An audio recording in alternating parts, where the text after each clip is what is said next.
Okay, we'll be talking about JavaScript for AppStudio developers or people who are using AppStudio to write apps. Just a show of hands, how many of you have already started writing apps using AppStudio? Some of you. And some of you are here to just figure it out, what exactly we are trying to tell you guys. That's okay. So for people who don't know, AppStudio is an app development product that we have. It's an app development platform which allows you to write native applications that run on multiple platforms like iOS, Android, Mac, Linux, and Windows. Um, and there's a lot of things to it. We had a couple of sessions yesterday and even a workshop. If you had come over there, you would have seen us just talking about App Studio and what it offers.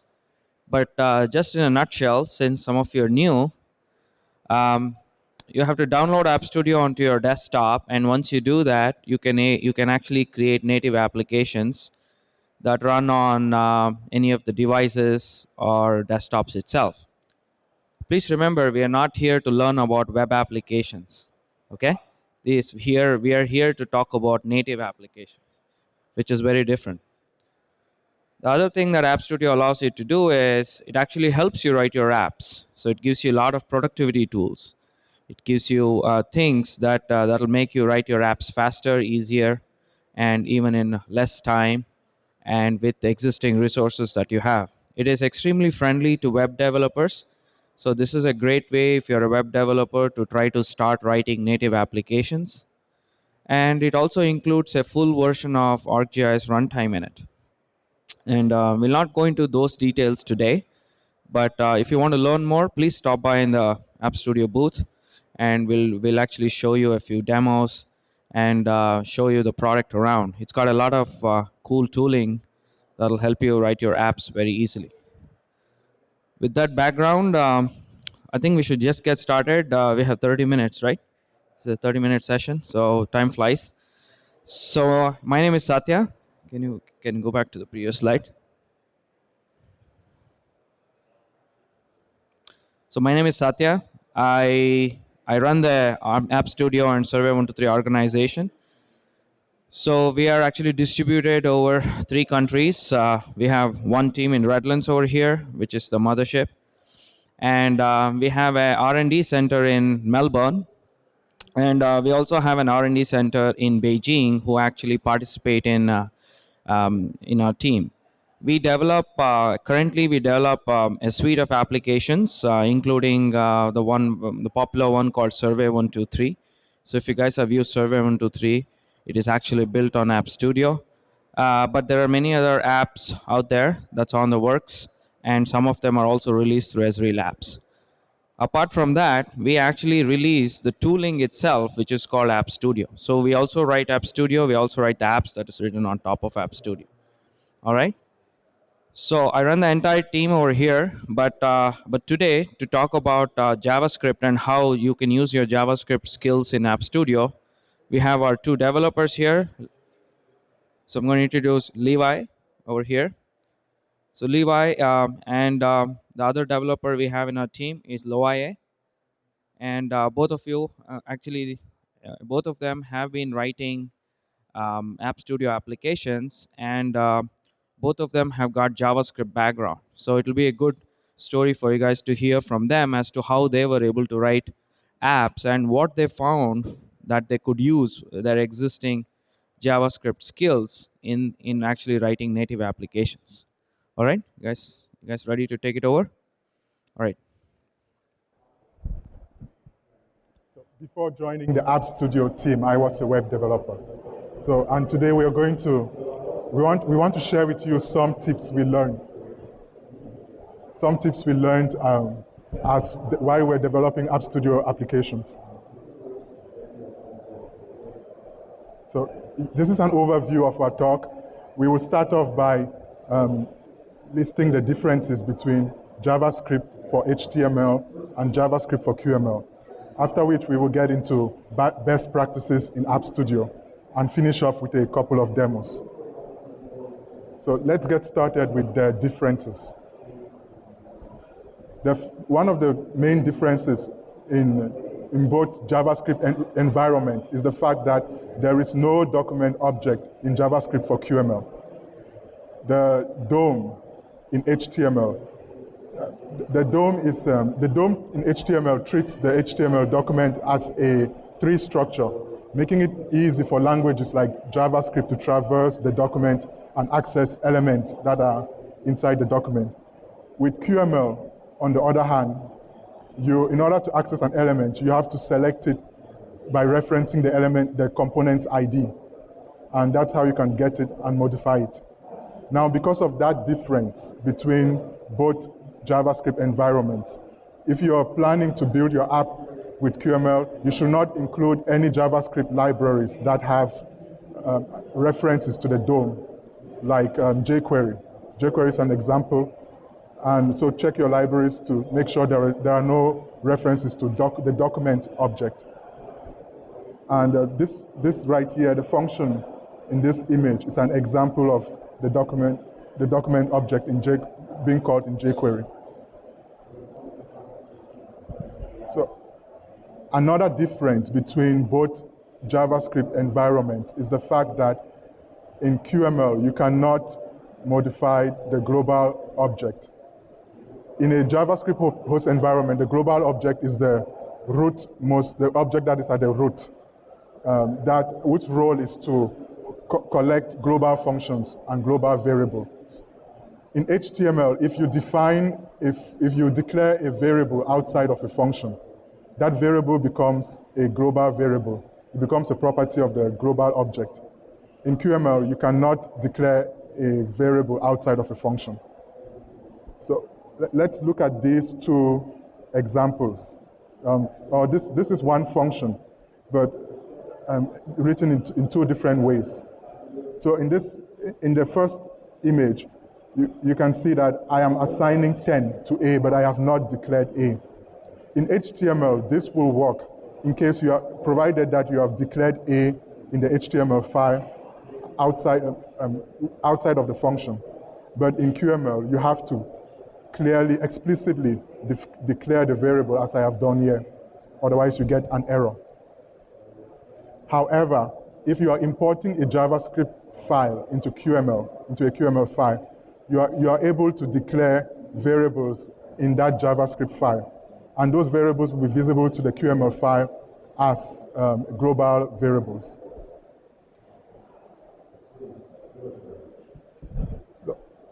More on importing JavaScript files. The next difference is in JavaScript, you are able to modify you can modify elements from imported JavaScript files. But in QML, you cannot do that. So these are two different code bases trying to do exactly the same thing. So let's look at the QML code. In the QML, we have a rectangle, and inside the rectangle there is a text object. The text object has an ID, greetings. And then in that QML file, we are importing the JavaScript file hello.js. In hello.js, we are defining a hello function and then calling the function. What the hello function is trying to do is, it is trying to take this text object and add the text hello world to it. In QML, you cannot do this. So coming from a Java web development background, this was one of the things I thought I could do, but that will not happen. But in HTML, on the other hand, as you look at the code to the code to the right, you can do that. So I can define a p tag, give it a greetings ID, and then change it inside my JavaScript file. So when you're writing your JavaScript has to be completely decoupled from your QML files. So the next difference between both languages is in QML, there is property binding. And property binding is when you define one variable as a function of another variable, such that when the other variable changes, the former is reevaluated. And for me, this was the best thing I noticed about QML. And this is not possible in Java, in HTML. So if you, the example I have here is a rectangle and a text. A rectangle, and inside the rectangle I have a text element, a text component. So the text, as you can see, I have bound the width of the rectangle to the text property of the text. So every time the width of the rectangle changes, the text is going to update itself automatically. So I have an example ready to show you.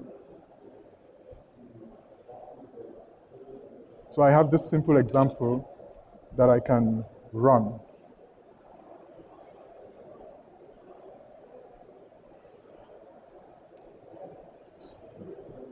So if I run this code,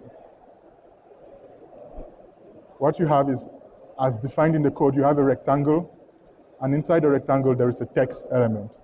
So right now the width of the rectangle is 400. If I change the width, I can, the text automatically updates itself.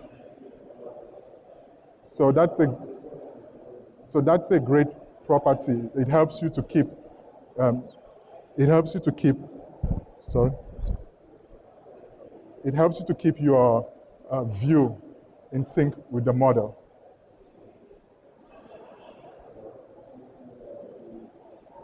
So another difference between them is with the styling. In HTML, you style HTML using CSS. With QML, there are style components that you can use to style controls. So QML controls have a style property that that take a style component. This is an example of a button in QML, and this is what the button style looks like. So it's similar to JavaScript, to CSS. The QML style component took its inspiration from CSS. So now we are going to move on to the best practices with JavaScript in AppStudio.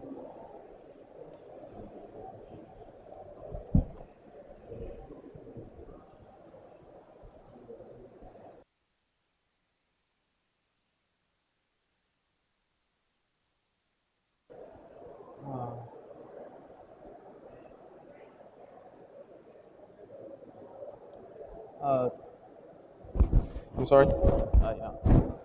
So follow what Loayeh just talked. So thanks to Loayeh, compare the difference between the HTML and the CSS with the QML and the style of QML. So let's see what we can do and what we couldn't do for the JavaScript inside the code. So in this section, I'm going to talk three different things. First is what's the difference between the JavaScript inside the code and outside the code. The second thing is there any suggestions as for the JavaScript? Okay, so is there any things that you could do to use JavaScript and maintain the stability and improve the performance of your app? So the third things I was going to talk is any easy way that you could use JavaScript and QML to make your app easily offline? So let's go through them one by one. As Loayeh said, the JavaScript used in Qt follows standard of the ECM 262. So this means that it has all the properties and the function of a pure JavaScript, but it doesn't support the frameworks such as jQuery, mainly because that DOM thing it doesn't have, because the DOM only exists in the browser. But JavaScript has some components called a web engine, or in old version it's called a QWebKit. By using that, you can manipulate the JavaScript, but that doesn't mean that you could use inside your app. That only means that you can, put some HTML files inside it and use this component to manipulate that.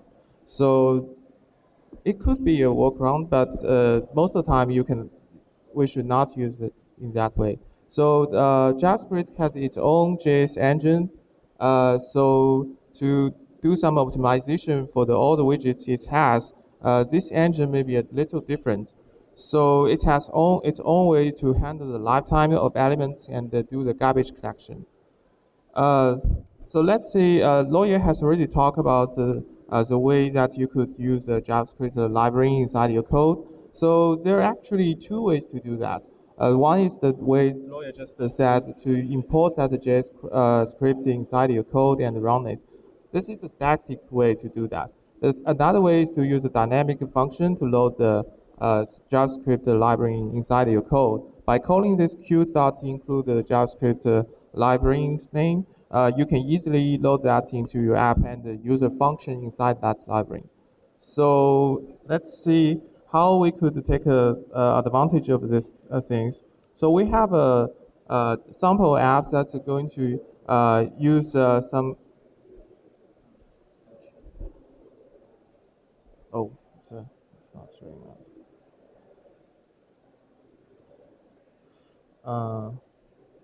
Projects.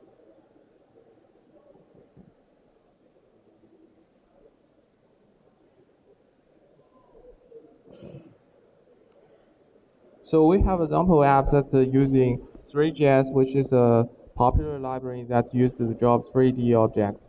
So by using the third-party libraries, we can easily draw some nice planets inside this app. As you can see, let's go to the detail of say what we do in this app. So what we do in this app is we first so let me open this.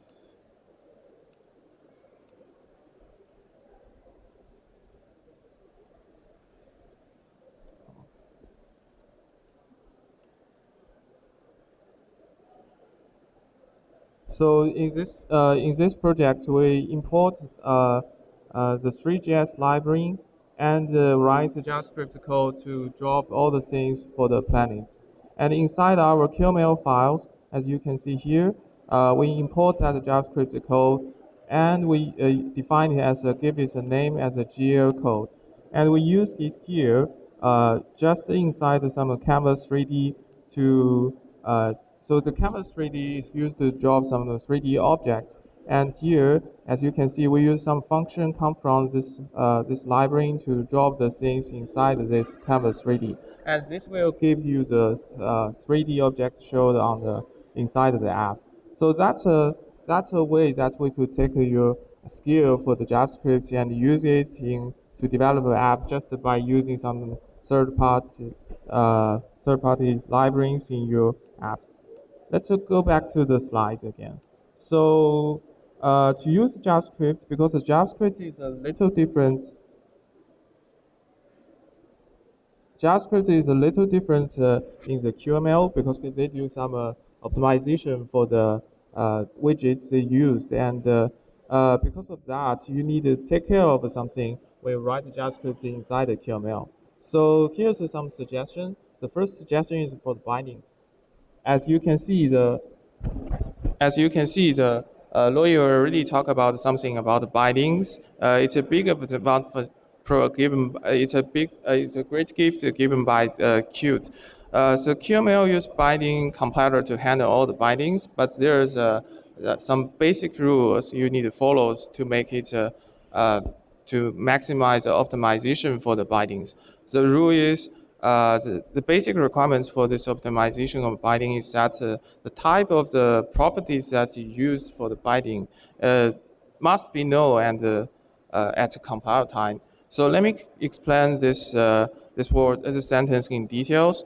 So you should following some rules, avoid doing certain things to maximize the optimization for the bindings. So for example, you should not use although I know there's a Qt binding function. By using that, you can bind some properties of a component to some functions, JavaScript functions. But to use that, it asks you to dynamically detect the binding, and this will move.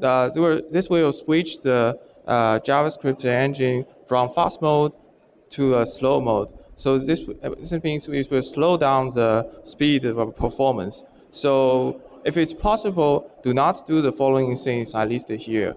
So do not access the var properties. Do not call in JavaScript functions while you are doing binding. This is not recommended, but this doesn't mean you could not do that. You could still use the binding some function in your app. So that's the first suggestion. The second suggestion would be there's a lot of different page you could load in your app, but always remember do not initialize this page until it's necessary. This also works for other components. So there's two ways that you can do the lazy initialization. One is to use some components such as a loader, such as a stack view. This will help you to load the things dynamically and unload the component and destroy them. So the second thing is we could call some JavaScript function and use this function to, use code to dynamically create them. For all the components, visible components provided by Qt, you can use a Qt to create the components function. And for the runtime object, of course, you can use a ArcGIS runtime create object this function. And this will help you to improve the performance.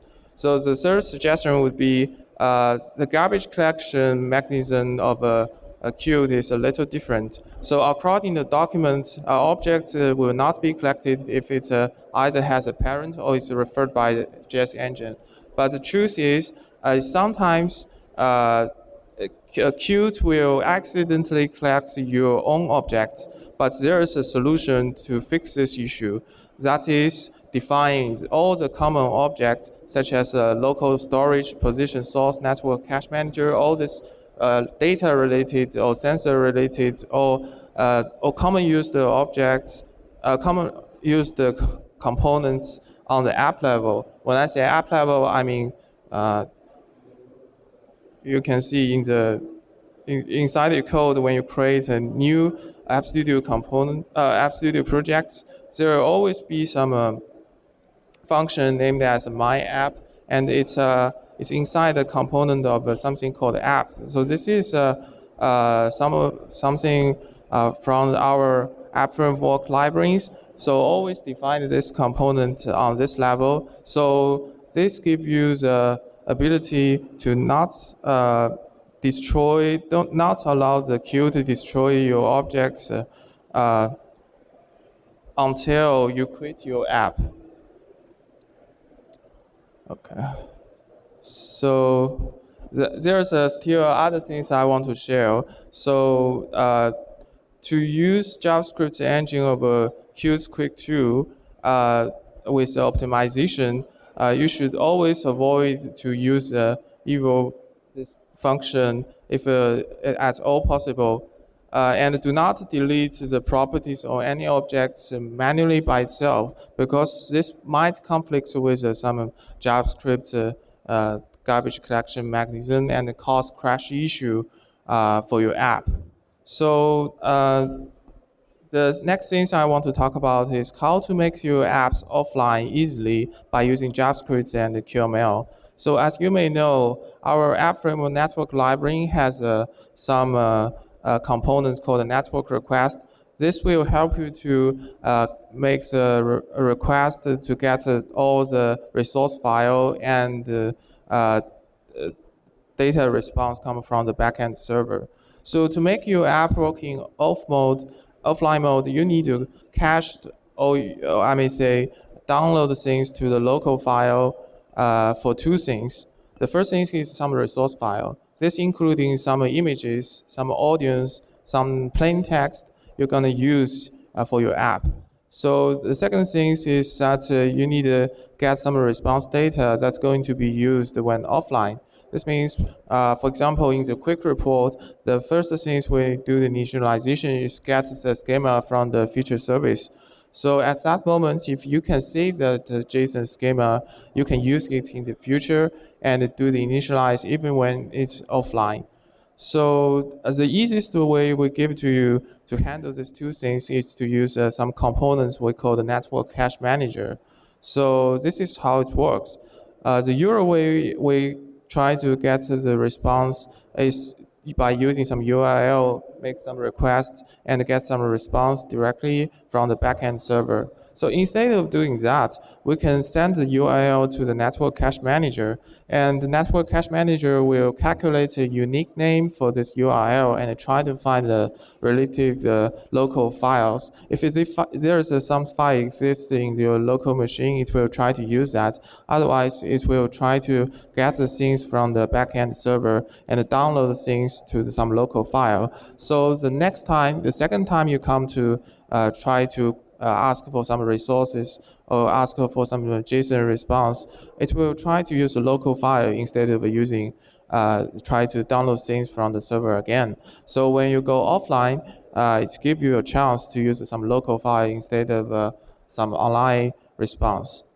So let's go to the details about how to use that. First, you need to define some Network Cache Manager component in your app. So after you're doing that, when you do this, you may need only one Network Cache Manager, or you may need a multiple cache network manager. My suggestion is for this is define two of them. One is to use to download to cache the resource file. The other is to cache the data response. So later on, when you do the refresh and clear the cache and control this cache the files, you can do it separately and save it in different folder. So the second step is using cache function or cache JSON function whenever you want to get the data from the server. There is a two function. The first function cache function will return the URL for the first time. This URL would be the original one, but for the second time, it's going to return some local files if you ever visited this URL before. The second function is used to cache the data response. It contains a callback function which can be used to handle the response data. So how to implement the callback function correctly? So there's a use case.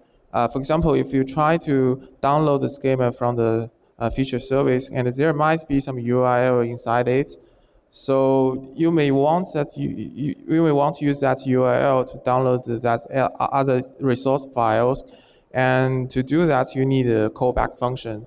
So just in that case, you need first to call the cache JSON function, and inside it write the logic to handle the callback function, and use the results to download that resource file manually by yourself. So to handle,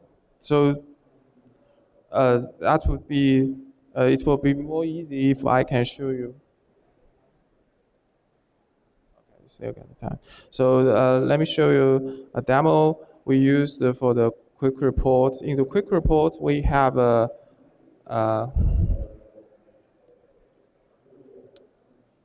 here, let's go. As you can see, the quick report has a logic to, so when you click the new buttons here, it's going to create a new report. And at that moment, it trying to get the schema from the feature service and try to do the initialization for this report. The things behind is, for the first time, I will download the schema from the server. So in the future, by using that network cache manager, and in the future, I will use some offline cached files saved in the local to do the initialization again. So let's go through code to see how we use this network cache manager in our code. So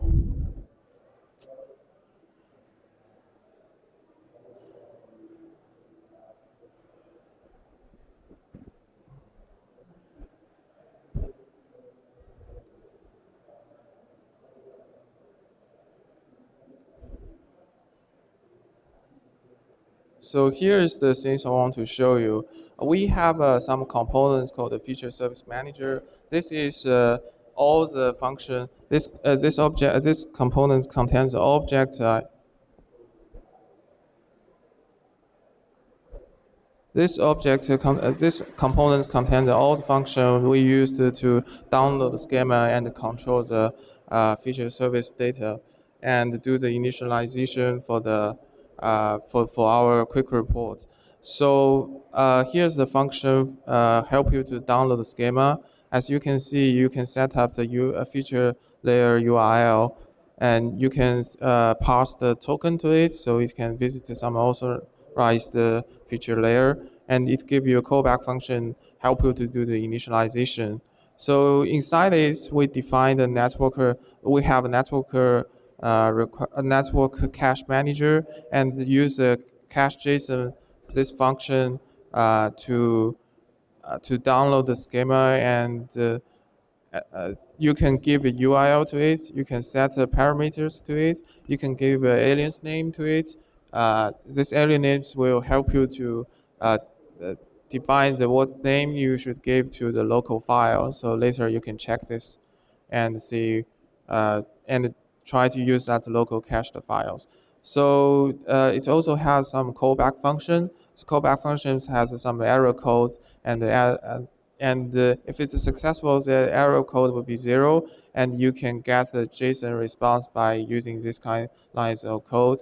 And if it's not successful, it's going to trigger other callback function try to handle the error. So that's a logic how we use network cache manager to cache JSON, and that is how you can use it to make your app offline. Okay, that's great. Thank you.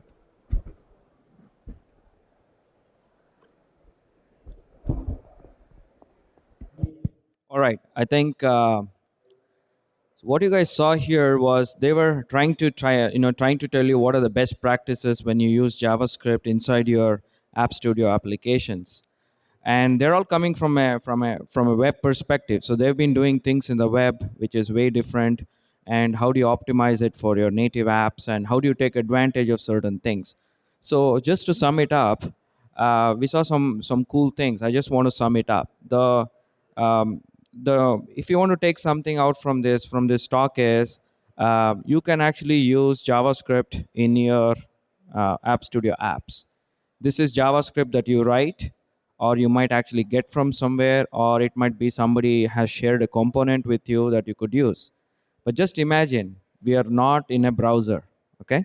So this is not browser based JavaScript. It is pure JavaScript. JavaScript as a language, not JavaScript as a way to write web applications. That's not the JavaScript we are talking about. We are talking about pure JavaScript here.